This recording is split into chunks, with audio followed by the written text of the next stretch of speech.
You know, we talk a lot about matters of the mind, but something that can be really grueling for any person is matters of the heart, especially when we're talking about divorce.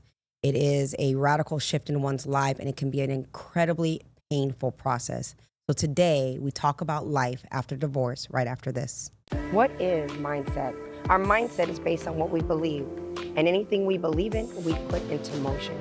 I have spent my life putting the mindset of perseverance into motion, and now I am here today to share my journey along with others whose mindsets have changed the course of their lives. Hi, I'm mindset coach Lorraine Lindsey, and I believe that if you can change your mind, you have the power to change your life. So are you ready?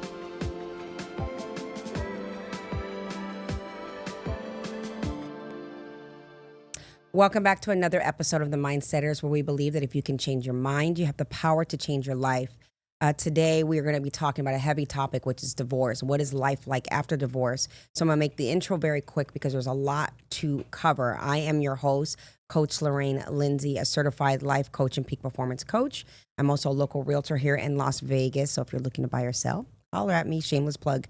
Okay, anyways, without further ado, I have a reoccurring guest. I really wanted to hit this topic, but I needed to hit this topic with true meaning, and I couldn't think of someone better to come into the studio today to talk about this. So our guest for today is a reoccurring, he's a coach himself, a motivational speaker. He works, and I'll let you kind of elaborate on that. But Rodney Allgood, tell us a little bit about yourself, what you're doing, because I know it's ever-changing for you. You're a man of many, many hats. So welcome back, first of all. Well, thank you. Yeah. Always a pleasure to be here. Yeah, so I'm a speaker. I'm a coach. I work with corporate clients. I work with high school students, university students, and I work with a lot of people who are coming out of environments of mind control, religious cults, and things like that. So yeah, it's varied kinds of people.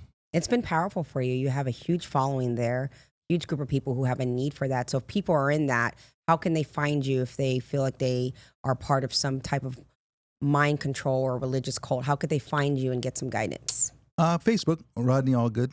Not too many of us, and you see me, you'll know me. There's maybe three of us with that name. So Rodney Allgood, ALLGOOD. All right. Well, Rodney, thank you again for coming. You know, you've been an inspiration for me. You've been a mentor to me in many ways. You've always pushed me forward to get on the stage. And I'm just glad that you're here today because you're very perspective. And I feel like you're very eloquent in the way you explain things. And both you and I are divorcees. We've been divorced.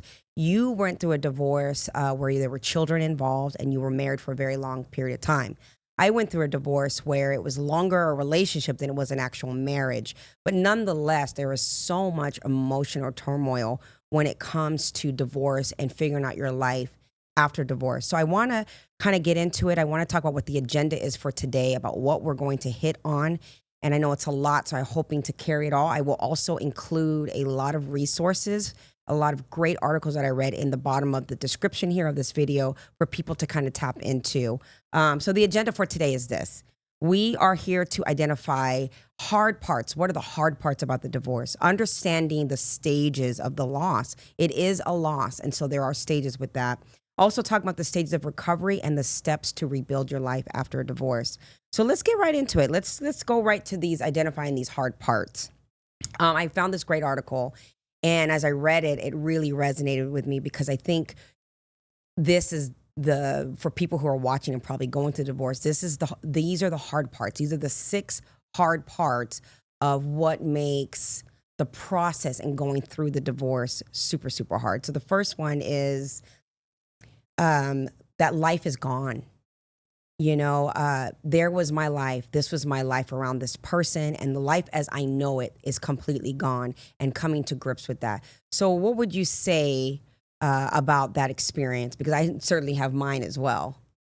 Well, when you're married, you kind of know what to expect, right? You can look at the next year and you have a framework that you're working through. And then when you're suddenly single, you don't have that framework anymore. Right. You don't know what to expect.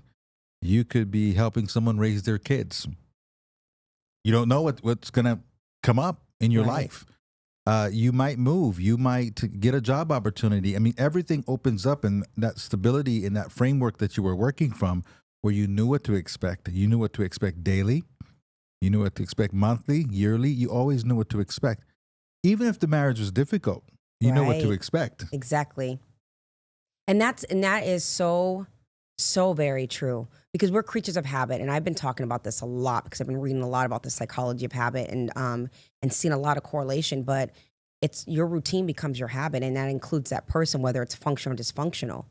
And you build a life, an identity construct with the title of being a husband or wife, with the notoriety that comes with that of everybody understanding that you are a unit.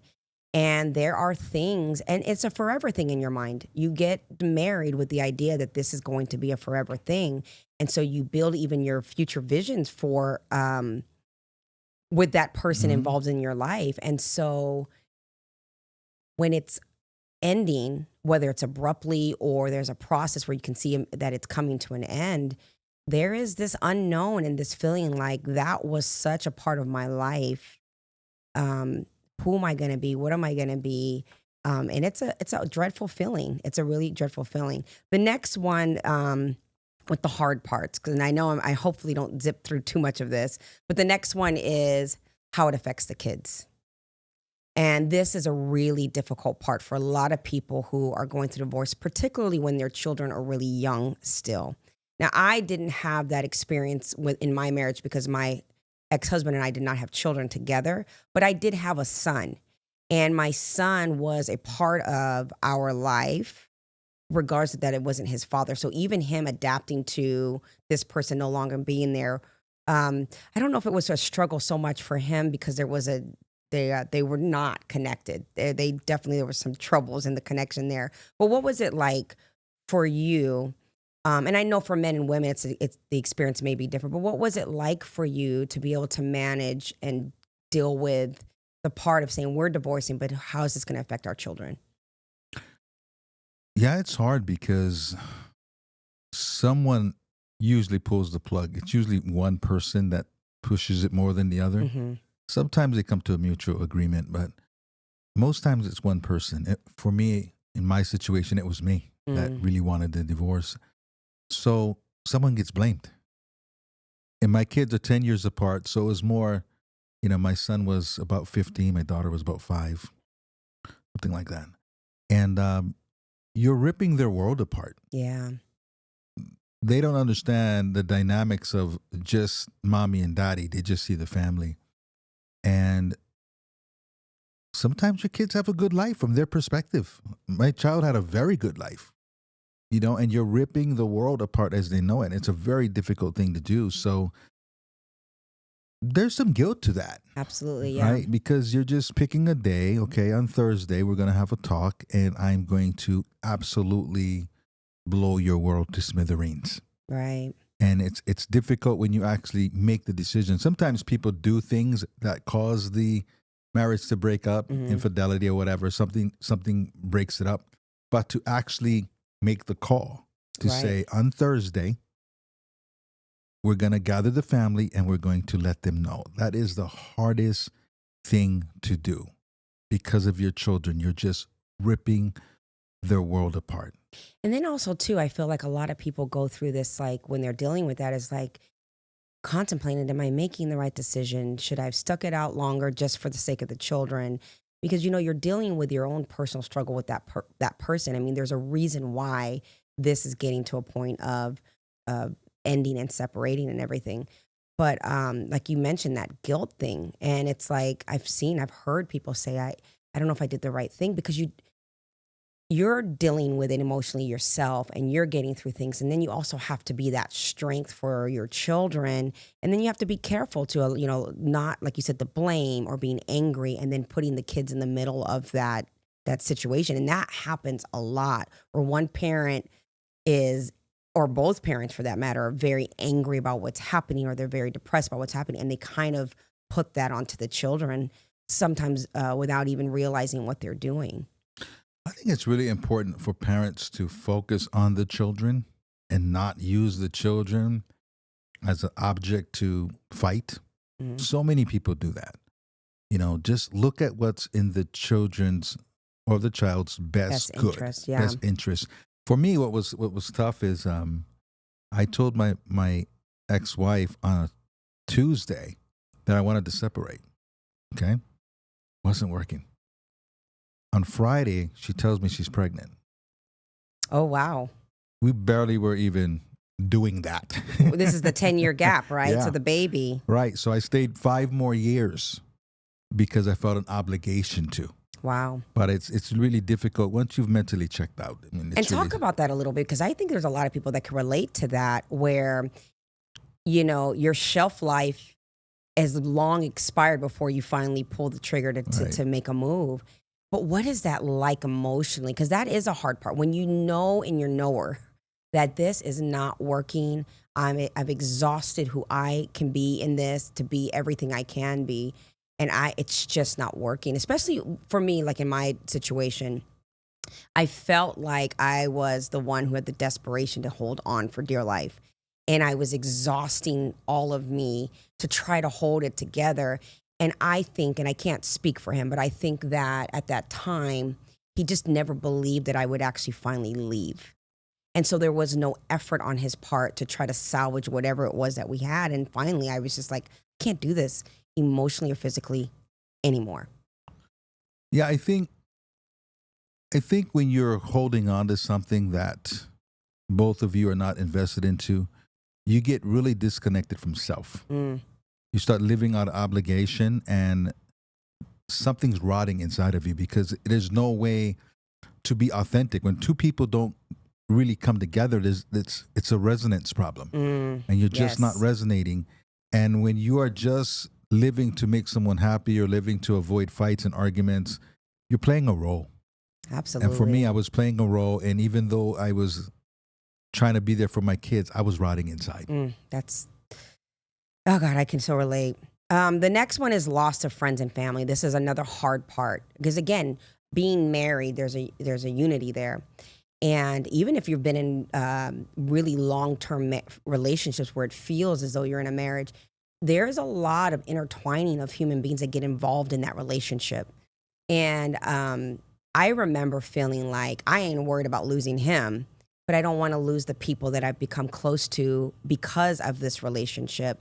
And that includes extended family from his side, and saying what's appropriate. Am I allowed to stay in touch? Should I be still talking to them? Some people, quite frankly, didn't want to hang out because they felt like if I hang out with you, and then if I hang out with this person, they felt a little bit like they were caught in the middle and having to pick sides. So they just kind of disappeared. And that was really, really, really difficult for me personally. Yeah, it was exaggerated for me. It was huge. Because yours also was tied into religion as well, so correct? I was raised a Jehovah's Witness. So my whole family Jehovah's Witnesses. I had the same friends from when I was 8, 9, 10 years old till I was 40. And when you walk away from something like that, they shun you. I have a brother I haven't talked to in maybe 10 years. Wow. My relationship with my family is very splintered. All these people, this community that I've had all my life, it was just gone at one time. So again, that's one reason why I held on. I had a business where I had 19 people from that religion working for me. I had like 32 employees, 19 of them. I knew if once I left my marriage, that would go away. I mean, you're treated like you're a stain. You're treated like you're a germ Right. once you walk away from it. So that was huge. And it was a great lesson, as to what a friend is and what a comrade is. Not the same thing. And I learned the difference. A comrade is people you're around because you're a part of something similar. A friend is there in your toughest of days. Absolutely. And for everyone, there is a sense of loyalty with friends. If it was a friend of your husband's, they'll feel like I've got to stick with him. If Right. it was the friend of the wife, I've got to stick with her. You lose friends. You really can't help it. I mean, people feel like they need to take sides. Yeah, it's a part of the process. But you know what's, there are people who feel like they're in a relationship that is, like you said, rotting them inside. They are just so emotionally spent and even empty, if you will. And yet they stay for the sake of losing all of those things and saying, I rather just turn my cheek and just hermit and just kind of be this numb kind of robot for the sake of not losing all of these people, you know? You know what my marriage counselor told me? Because I was having marriage counseling before I got divorced. And he said, Rodney, you're like a loose wire. What do you mean? You're like a loose hot wire. You're so discontent in your marriage that if you come across the right woman who touches that wire, you will wreck your entire life. It'll be like a tall glass of water to a man in the desert. And I knew he was right. You can't stay in that space forever. You got to make a decision. It unnerves you. You become like you literally, I remember towards the end of my marriage, it was affecting me in all kinds of ways. I just remember just feeling numb, completely and utterly checked out. I shared a story where I literally had a panic attack in a store because I had no idea where I was. And I run out to the parking lot looking for my car. I have no idea where my car is. And when I finally find it, I just break down because I was so checked out. I was on autopilot. I got on that car and just drove on total autopilot. And it was in that moment where I said, I can't do this anymore. I cannot do this anymore. So I want to go on to the next one, as far as the hardest things. And the next one is the empty house. That's hard. You know, it's like, okay, I've made this decision, but I've been used to, kind of going back to what we first said, I've been used to this normal, like, routine with this person. Even if it's toxic and dysfunctional and I'm miserable, there's still somebody to come home to. And then when we're talking about children, and now we have to do this co-parenting thing where there's times when my kids are going to be away, it could be very lonely and depressing when you're feeling like you're going into an empty home. Did you feel like you experienced that with yours? Oh, 100%. You know, we lived in a 5,000 square foot house in Maui. And just used to the kids running around and the kids' friends being over. And it was a big house. And then it was empty. Then I would hear the floors creak or the walls creak. It felt like a haunted house or something. It was weird. Right. Just to not have any noise. You know, we had a pool room and a game room, and there's always noise. And that was my norm. It's just kids running around. I had the house all the friends came over to, and then it was just done. Right. And you would just come home from work and this big empty house. It felt horrible. I had a guest on not long ago, and he was sharing that. Now, his divorce, he was very open about how he was had committed domestic violence within his marriage, and to the point that it cost him his marriage and his children. And he said that pivotal moment for him was literally coming home. And he's like, in this big, beautiful home that I had built and worked hard for my family, and it literally being empty. And he said he remembers that first time being in the house and no one was there, thinking, how am I going to get past this? And also really going into that, really digging into guilt because he knew that it was his fault. Right. You know, things like, for me on a Saturday, that would be my day to cut the yard, wash the windows, wash the cars, cut any hedges. Like, I enjoyed that stuff. Like, I look forward to Saturday taking care of my home. But as a man, you feel like I'm taking care of my castle for my family. Right. And as soon as they were gone, all those things sucked. It became drudgery because I wasn't doing it for me. It was, I just felt like a man providing and creating this beautiful space for his family. And all those things change. All those things go away. You know, but yet it's still like, and this is why I wanted to first start off with the hard things. Like Yeah. Let's just get this out of the way, because if we've been through a divorce, everyone has felt, if not all of them, some of these things. Right. And it could feel incredibly lonely because first of all, it takes so much, such an emotional toll, a physical toll, a mental toll, in order for you to pull the trigger to actually get it done. And then there's all this stuff because, right, and when you're in it, your mind is thinking, I just got to get out. I just got to get out. I just got to get out. It's almost like injuring yourself. I just need this to heal. I just needed this to heal. You get injured, you go for help, right? And then it's the rehab. And you know one day, hopefully it'll feel better, but the pain of the rehab is what you're not quite prepared for. I was just looking for a way out of the pain that was the current state. I didn't realize the emptiness that it was going to leave me with afterwards. So I want to go on to the next one after empty is the being replaced. Ooh. Let me tell you, for me, I remember when I got divorced, when I finally pulled the trigger, and it was literally, I remember the week before, I had told my ex had worked, his job required him to work out of town. And we were going through problems, and I finally said, we need to go to counseling, we need to do this. He refused. And at the time, I was trying for us to buy a home, and it was just bad. So at the end, I finally said, I can't do this anymore. And I'm going to file for divorce. And I had left him with paperwork, but to tease me or to, taunt me, if you will, he sent the paper signed, do what you got to do, but I don't think you'll do it, basically, right? In so many words. And he was right. I wasn't ready. And I held on to that paper for dear life, still desperation, still hoping until boom. Anyways, finally through the divorce, did the divorce, blah, blah, blah. And then I find out that within a month, there's this other woman who is a knockoff version of myself.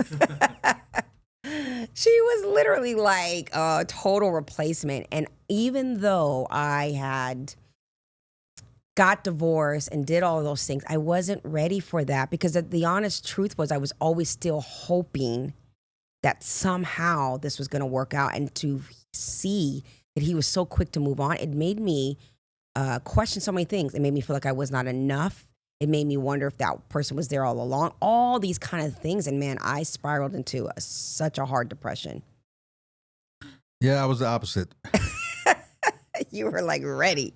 Yeah. But for her, she might have felt that way. No, she got married a year after our divorce was final. Wow. 1 year, almost to the month. And she asked me to come to the wedding. I went to her wedding. Oh my God. It was the weirdest thing, because How was that though? I mean, was that weird? I wouldn't advise it, right? Because it was a year after, and my son was having a real hard time with it because it was really fast. Your oldest. Yeah. Uh-huh. So she wanted me to show the kids that I was okay with it. But the weirdest thing, I go to this, I know everybody, right? Of course. I know everybody at the wedding. Oh, that's so awkward. It's like I'm a germ. Like no one knows what to tell me. Right? But it was weird, like watching them take pictures with my kids and stuff like that. And there was some emotion to it. But no, I was different. I was ready. It didn't really bother me. You know what's interesting is I've been divorced for a long time, over a decade now. In the moment when I was going through everything, the pain was really substantial for me. I mean, I thought I was, like I said, matters of the heart.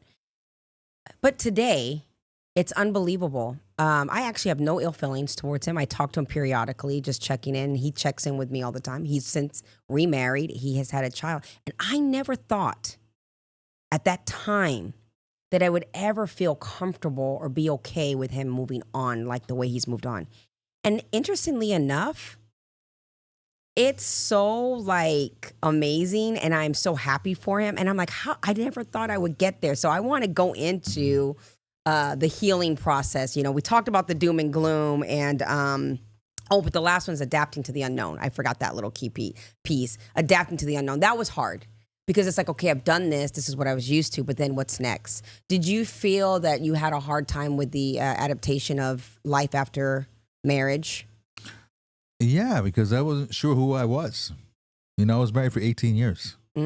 So I did not know who I was. And I did what a lot of people do. I lost my mind for a couple of years. Right. The whole rebellious stage. Jumped on. What was funny is I went through that too. My marriage counselor, when I decided to get divorced, my marriage counselor said, Rodney, how old were you when you got married? I said, I was 22, almost 23. He goes, you're going back to 22. You're going to act like a 22 or 23-year-old. And I'm like 41. I'm like, no, I'm not. That's interesting, actually. I sure did.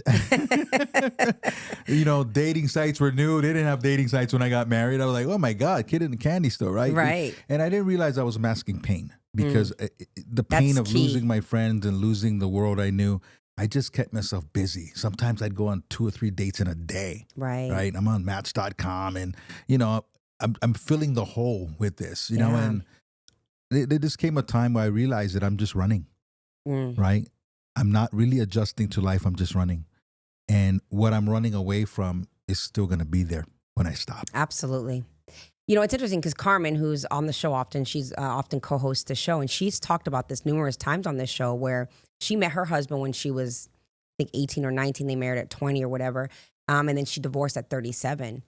And her whole young adult life was as a wife and a mother to children, and adapting to dating. And her and I would have these quarrels because she would date certain people where I'm like, bye, next, like move on. But the times that she was being a married woman, I was going through the relationship woes, and so I've sharpened my sword, so to speak, in that. Whereas she's learning it all over again. She has no idea who to be as a dating woman because that's not who she was in most of her adult life. And so it's interesting you say that because it's exactly right. You go back to that time in your life where you remember what dating was like, and you become a little premature, and it can be a very insecure feeling.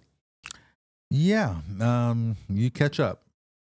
The nice thing is that you learn quickly because you are older. You kind of go through the stages quicker, but definitely we can have ways of trying to avoid that void in us. So my life was just go, go, go. I was out every single night that I could be out. I was whatever was the place to be. I was there. Right. I was in the mix. I just could not slow down because when you slowed down, you had to feel all that stuff. Yeah, and the misconception, because I went through it too, where it's almost like you quickly want to replace something, like you said, it's avoidance. You're trying to fill a void, and it's like in my mind at least, it was like, if I could just hurry up and find somebody who will be my next knight in shining armor who can rescue me from this pain, I'll be okay. But I wanted the pain to go away, and I wasn't giving myself the time. So we're actually going to be talking about the stages of recovery in a bit, but let's go into the 5 stages of divorce. The first one is denial. And I'm definitely 100%. I already shared that I went through a moment of denial where I was like, no, we can work it out. My denial was so bad that even after I divorced, a few months later, I let him come back after we were divorced, thinking, did I do something wrong? Could we fix this? Could we salvage this? Are things going to be different? I lied a lot to myself during that time in my life. That's ultimately the healing that I got, was to understand that, Lorraine, it wasn't him. It was your own denial to yourself and your betrayal to yourself, because he showed you who he was, okay? And you did not want to believe him. I had this idea and this fantasy in my mind of who we were going to be, and I needed that to fit with him. And it was betrayal. So when I had him come back, it was like picking up where we left off, and I got a good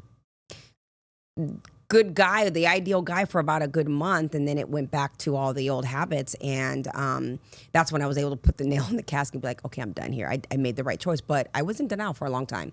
And I think when we get married, before we know who we are, then the entity of the marriage becomes central, becomes like everything, because we don't know who we are.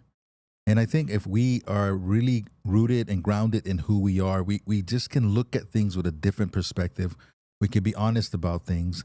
And a lot of times when we are not fulfilled and we feel a little bit broken, we just seek other broken people. Amen. And we want to fix them and they want to fix us. And it just doesn't work. It doesn't work. Yeah. The next one is anger. Once I realized the denial was denial, I became very angry. I was very angry about the things he did and didn't do. I was angry with myself for even getting married in the first place. I was like, why did I marry this person? I was angry with just the world. I was just very, very angry because in my mind, I was suffering. This is not how my life was supposed to be. I chose to marry this person, and we should be happy through eternity. And I was angry. I was pissed, and I was so mad at him. I was so angry for so long, and it just weighed me down. I felt like he was living his life, doing his thing. He seemingly was happy, he seemingly moved on or whatever, and here I was, the miserable one. I was pissed about that too. Yeah, for me, I think I skipped that one. I never felt any kind of anger or vitriol toward her. I felt relief. Hmm. I felt like I could finally be myself. Anger was probably more when I was in the marriage than outside of it. I'm somebody that I know how to downgrade. Like if I had someone that was, workable to it, I could be an awesome divorcee. I could still be friends, put it that way. Mm-hmm. Some people can't do that. Right. So she's not somebody in the long run who could do that. But in the beginning when we got divorced, it was pretty smooth. It got rockier as time went on, but I pretty much skipped that. But I think to your point, because it's actually very rare for men to file for divorce. Statistically speaking, more women file than men. True. So there's, I remember talking to a divorce attorney. He was a client of mine, and he had been attorney for 30 years. And I asked him, what are some things about divorce that you could tell me? And he's like, well, number one, 90% of my clients are women who file. He goes, I'll go as high as 95, 98. And he says, but the men who do, there's a significant reason why they do. Women have many different reasons, not to say it's not significant, but this is his perspective of it.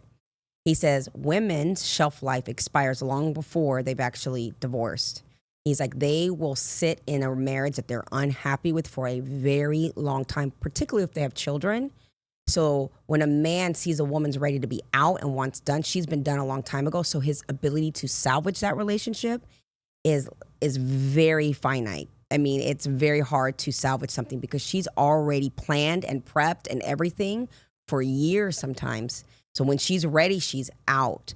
I don't know. I rambled and I forgot what I was going to say, but we'll go on to the next one, the bargaining thing. And this kind of, because it kind of ties into this. When the divorce is finally happening. And again, like the divorce guy was saying, when women have checked out. So now the man, let's say, and I'm using this as a hypothetical, is like, I can't lose my marriage. I don't want to lose my wife. I don't want to be in a second home with my children. I don't want these things. And then he starts to bargain. And it's like, how can we make this work? And for her, it's too late. Or vice versa. It goes both ways. The other person, when the person is trying to grasp for straws at that point and desperately hold on, it could make where we talk about that anger, it could make for a very bitter and very resentful person, because it taps into that I'm not enough. Mm-hmm. Why wasn't I enough? And sometimes the breakdown in that marriage could have been communicated and things could have worked through. But we go through it so mundane and it becomes such a routine, even the unhappiness, that we just think it's just going to be the way it is forever. And sometimes people pull the plug, they're out, The next one is depression. And I think that regardless of who's opting out of the marriage or what have you, whether it's amicable or whatever, there is a depression. There's a stage that people need to know they have to go through. By the way, these stages of divorce are the same stages that we go through when we have a loss where someone dies, because it is a loss. And there are stages that you have to go through. And I think that some stages seem longer than others. Like when I went through a depression stage for a long period of time. And usually that's correlated to having a percentage of hope. If you hold on to any inkling of hope, it prevents you from moving on and getting to the final stage of acceptance. For you, it was different because you made the choice to walk away. But is that something that you could speak to a little bit? Because I can definitely relate to that. Yeah, I think there's a mourning period because life, as you've known it, has changed. Right. And there's a mourning period. And even in a difficult marriage, there's still good things about it. Right. Like for me, the four of us was never a problem. I enjoyed the four of us. Like family vacations were the best thing ever. There was a time when we had talked about getting divorced and we felt like it was our last family vacation. This was 2007. And we talked about it and we're pretty sure that this was the last family vacation. And we had so much fun. We went to Keystone up in Colorado and we went skiing and snowboarding. We had so much fun as a foursome. I'm like, what am I doing? Mm-hmm. In fact, we almost moved to Colorado. We went and looked at houses to buy in Colorado, Aurora, Colorado. In the midst of a conversation about a divorce, we went back, we were living in Hawaii. We went back to Hawaii and we said, you know what? Let's just move, start all over again. And we were looking at houses in Aurora, Colorado. And then I realized I'm just moving my problems to Colorado. That's Right. profound. But Yes. because the four of us was great. Right. So, yeah, there is a mourning. No matter what, there's a mourning of the things that were good. And no one can look at a marriage. People tend to taint their whole marriage by how it ended. And this person's of this and this person's of that. And they forget there were a lot of good times. It's so, and again, it's parallel to when we lose somebody. When we're grieving, we often focus on the day that person died and left us, and and understandably, but then yet it's like, but there was this whole life before that one day. And you said something really key that really resonated. I actually wrote it down. Is like, it's interesting when you're in it and you're unhappy, you can get hyper focused on everything that makes you miserable about the situation. When you're out of it and you're missing and mourning, then all of a sudden you remember all the good times. I've done this in relationships where I have become indifferent and I'm focused on the problem, hyper focused on it. And then the moment I'm out or the relationship ends, I start thinking, well, we were so good. We used to love to travel together. I start thinking about all the good times, and we do this cognitive dissonance thing where we start to rationalize our decisions. But it's interesting because it does make you feel and question things, but life goes on. Yeah. It really does. I remember being, again, living in Hawaii, being at the beach with my kids, barbecuing and, with my kids, and mommy's missing. It doesn't feel right without mommy. Yeah. Right?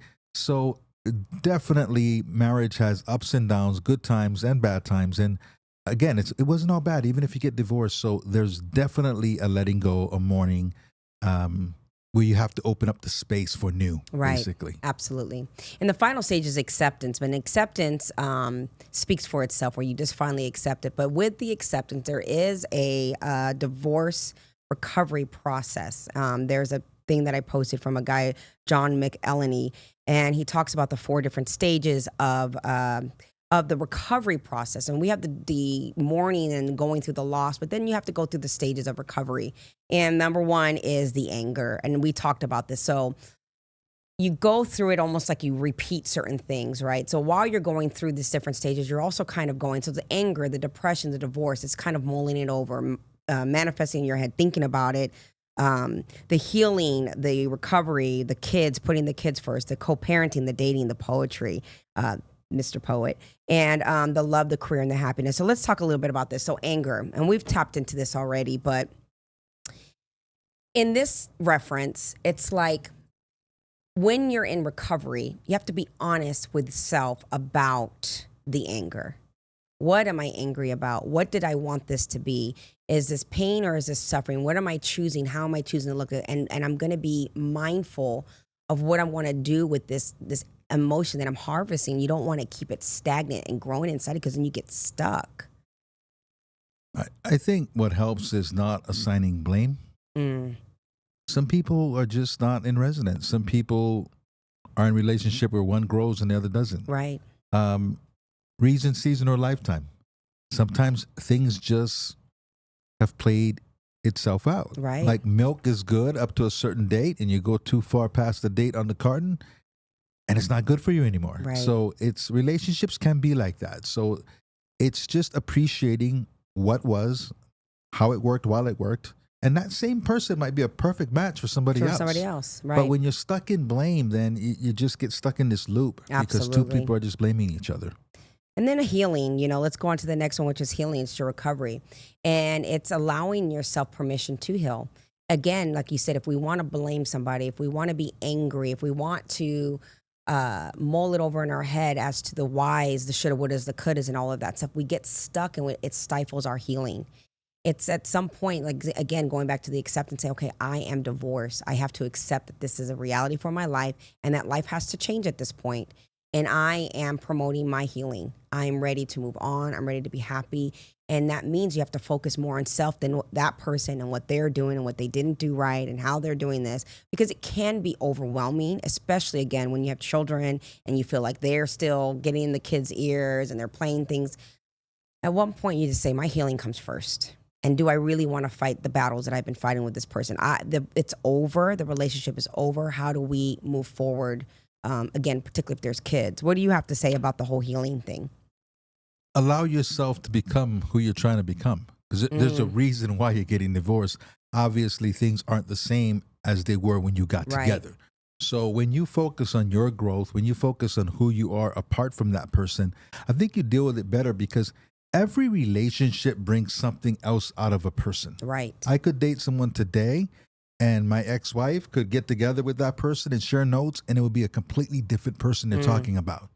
Right? So instead of holding on to what was, really invest in what is. And my growth has been the thing that has helped me to not get upset sometimes when she does things that would have upset me before. Right. I realized that she doesn't know who I am. She knew who I was. Right. So she's never talking to me. She's talking to me 15 years ago. Right. God, that's so deep, right? It's holding someone hostage to who they were. It's like, I'm not that person. Right. My experience has taught me things about who I am and vice versa. And when we hold somebody hostage, we carry that with us everywhere we go, into other relationships, into other dynamics in our life. We're just carrying this hostage around. It's like, do you really want to keep the weight? It's at this point, it's dead weight. There was a time up to 2013 where we'd still get in these crazy arguments, usually about the kids or something. And there was a day where I said, that's the last time that's going to happen. Because what it was doing, I was growing, but she would say something that would trigger me and I would come back down to who I used to be. And it's almost like she was like, there he is. Right, now we can do battle. And from that point on, I said, I will never, ever bring myself down. And what would happen is we would get in a difficult conversation and she would argue all by herself. She's playing both roles. I know what you're thinking. I didn't even say it. Right? So until it kind of went away because I'm just not playing the game anymore. Right. And I just allow myself to be the person I am today. And I'm just not going to engage that way. God, it's so powerful. I'm sorry, I didn't mean to interrupt. Right. Just knowing that she's not talking to me. Anything I'm saying, she's filtering through the lenses of who I used to be, and I'm not that person anymore. So it's a lot easier to let go of things when you allow yourself to change and outgrow who you were and what this relationship was. Without trying to prove it to the person. You don't have to. It's like, I'm not that person anymore. And we sometimes feel like we need to let them know because we have those loose ends there, like you said. And it's like, no, in order for me to heal, I need to identify with who I am and who I choose to be. I lost myself in my marriage. I was like, who is she? But I had to let her go, not him. I had to let me go. And by letting me go, letting that woman that chose that type of relation, those type of dynamics, it was like, okay, this is a rebirth and it's going to be a growing process, right? Like anything you give birth to, there's an infant stage and so on. And I really had to say to myself, okay, Lorraine, you're taking charge now. Yes, you were broken. Yes, you were all these things, but now you are healed. And who does she get to be? What does she get to do? And a lot of that has to do with letting that whole part of your life completely go. It was a different season. Remember this. Only people who are growing themselves can see the growth of another person. People who do not grow will always speak to who they knew or who they wish you to be, not who you've become. It's impossible for them to see you. So trying to convince them of who you've become, I used to do that too, doesn't work. Right. And it's just like, leave well enough alone. Whoever she's with now probably I hope he thinks she's a wonderful person. Doesn't work for me, but it may work for him. And it's all good. And not taking someone else's growth personally. Right. And what I mean by that is like, for my example, again, my ex-husband, he's been such a character in my podcast. But I'm assuming, I don't know, but he seemed to be, we were kids. We were in our early 20s when we were going through what we went through. We're older people now. And I can't be bitter that he's a better man for her than he was for me. Right. And I had to let that go. Like, why did she get the better version of him? And that was something that I was worried about before when we talk about the replacement. Like, oh, he's going to grow and he's going to learn and then she's going to get that better version. And I had to go through the blood, sweat, and tears of this. I had to let all that go. And he may have never become that with you because of the resonance. Correct. You may not have been in resonance. So whatever dynamic the two of you created might have never been good. Right, absolutely. So there's a co-parenting thing, and we kind of tapped into that. And then the new love and then new happiness, because I know I'm trying to get through these. There's so many good points. But of course, let's tap a little bit into the co-parenting and the importance of that, and then let's go into new love and happiness, because these are, again, the parts of your whole healing and recovery. The co-parenting thing, There has to be a point. Now, I have a child. My son's father and I had a breakup, whatever. We were never married, but it was essential for my son to be the man that he is today, that we had to set our differences aside and co-parent in a very healthy way. The best that we could, provided the kid was going to be living in two different homes. Because by co-parenting, it helps. Like I always say, it takes a village to raise somebody. And so by me being amicable with him and setting our personal indifferences aside, we were able to come together to build his sense of self and his sense of purpose. And by the way, you have your tribe, I have my tribe, and that becomes our village for this person. And that was so important to me because I never, ever wanted, as much pain and hurt that I went through, even in that relationship, I never wanted my son to feel like he's in the middle of any of that. And I also didn't want him to feel like he can control us because this parent doesn't talk here and this parent doesn't talk here, because I've seen that too, where you got little ones and they grow up. And if there's a divisiveness between the parents, then they become little manipulators too. I mean, you could raise wonderful people, or you can raise little monsters, and you got to be mindful and put your kids first in that. Well, I think you could teach a class on that, because you and your child's father do such a wonderful job. Like, you speak well of them on Thank you. social media. I've seen y'all together, and you're just family.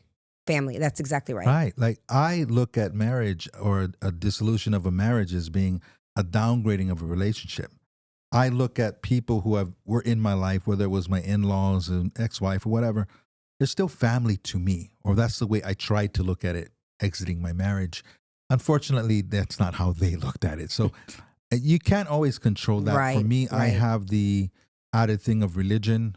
I'm looked at as a threat because I teach things that are outside of what that religion teaches. So I don't have a great co-parenting thing. My kids are grown now, but it was challenging for me because of that. Not necessarily because of our relationship, because they were in a really controlling religion. Right. And that's a good point that you make too, because of people who are listening, who are going through this, they could be on the side that, on the cooperation side, where I am really open to cooperate here. I'm really, really 100%. open. And then the other person's just so resistant for whatever that reason is. And that poses a challenge too, because it's like, well, what's the fine line here with what I communicate with my child? And, that's a situation where I definitely feel like people should get resources and therapy and counseling so they can properly manage that. And because sometimes you're at the mercy of the other person not wanting to cooperate, and that could be problematic. I know plenty of people that have gone through that, where they're like, I don't want to fight. I just want us to be happy and co-parent, Sometimes you have a situation where you have a whole village on one side, right? Like a big family or a big community that are all on one side of one parent. Right. And on the other side, you just have that one person who doesn't have a lot of support. So sometimes you just get run over. Things in life aren't always fair. You got to accept that things in life aren't always fair. And the way I try to look at it with my kids is that my role as a teacher doesn't end with youth. Absolutely. So I love that you said that, because the kids grow up and they start to make their own understandings, and they start to see what things were. And the relationship can be built differently at different times when there's different understandings. And it's unfortunate because I see it quite a bit. New love and happiness. Well, there was a whole thing before I go into new love and happiness, a step to building a new life. And this is definitely going to have to be a part 2, where we talk about, because we ran out of time, but where we talk about letting yourself be free, talking it out, embracing coping skills, learning to work together for your kids, be aware of the stumbling blocks, avoid hanging on to desperation, and don't rush into new relationships, which is a big one. And then, of course, self-help and other resources. So we will save that part of it for part 2, because I feel like that actually should be given its own. Oh, that's a lot. It's a lot. And those are big issues, right? Because a lot of times, especially jumping into new relationships, you haven't found yourself yet and you're jumping into something else. So those are big topics. Yeah, so we'll preserve that for the next week. So we'll conclude with the whole thing on love and happiness when it comes to recovery. I can say for me personally, again, and I know you can attest to this as well, in that time in my life when I was going through this divorce, for me, in my situation, I really didn't want to be divorced. But the pain, and I've said this before, the pain had become greater than the love. And I felt like I was completely lost in that relationship, and I didn't have a participating partner as far as making any strides to salvage what we had. And it was very painful and very hard. What I did learn was that many, many years later, that there is a pot of gold at the end of the rainbow. I learned so much about myself, but I had to take the initiative to say, what did I learn? And be open to letting go again of her and of him and the circumstances. What I also realized is that although I'm over him and what happened, I had to do healing of what the emotional experience left me with. But when I did that work, it made me such a stronger, more sound person. It gave me a whole different perspective. It taught me a great deal of compassion. And because it has refined me in that way, I've been able to be a better person in new relationships. And by the way, at this age, at this stage, if I met my ex-husband today, and I mean this with no judgment, I wouldn't even be interested in the guy. Right. You know, and again, I don't mean that disrespectfully. It's just I'm a different woman. I attract different energy. I don't think I'd be even interested, but love is there. It's coming for you as long as you allow yourself not to be stuck and stifled by the pain. Yeah, and really putting the work into yourself.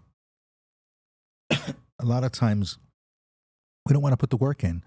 And if we try to move too fast, we just bring this stuff with us. Right. I remember early on dating people right after I got divorced, and we'd get in an argument and I would say my ex-wife's name in the argument because it's a familiar argument, or I'm getting triggered by things that shouldn't trigger me. I'm bringing all this with me. I haven't really dealt with that stuff. Right. So having the time to spend alone, and I've got very good at being alone without being lonely. I've been divorced for 14, almost 15 years now. It's almost becoming a problem where I get too where comfortable. You love your lonely, being alone, But it's when you're in that state that you're better prepared to be with somebody else because you're really clear on yourself. And definitely next week when we do part 2 of this, is that whole thing about taking your time. Yeah. That was pivotal for me because in the beginning I quickly wanted, I'm just going to date, I'm going to like whatever. And it just did not work out. I felt myself feeling more rejected, more alone, more depleted, feeling like I wasn't enough because I was out there for the wrong reasons and not really I didn't have my clarity. And when I finally said, okay, enough, Lorraine, you just need to deal with this and all of the things that come up with it. That time spent on my own really was tremendous for my growth. And I don't look back anymore, honestly. I finally got to a place where I stopped looking back, you know? So what do you want to say in conclusion to this part 1? I had a feeling it was going to go into a part 2, which it needs to actually. Yeah. No, life is good. Just keeping on. It's all a part of growth, you know. A lot of things in your life don't last forever. Not just intimate relationships, but friendships. A lot of things, jobs, careers, a lot of things keep moving. And I think when we have it in our mind and we've made the decision that something is forever, right? And that's natural, especially when we get married, we make that vow, but things change. Right. And it's okay. And it's okay. Absolutely. Beautifully said. I don't even have anything to follow up on that. Well, thank you all so much again for staying tuned. Divorce is hard. It's very, very painful, but it isn't the end of our world. Trust me, there is a new life and a new love out there for you, especially when you choose to love self and let yourself build. So take the time. You're going to be just fine, I can assure you. So come back for next week when we really talk about recovery and the steps of recovery. So thank you again for watching. Again, do not forget to hit the subscription button. And until next time, ciao.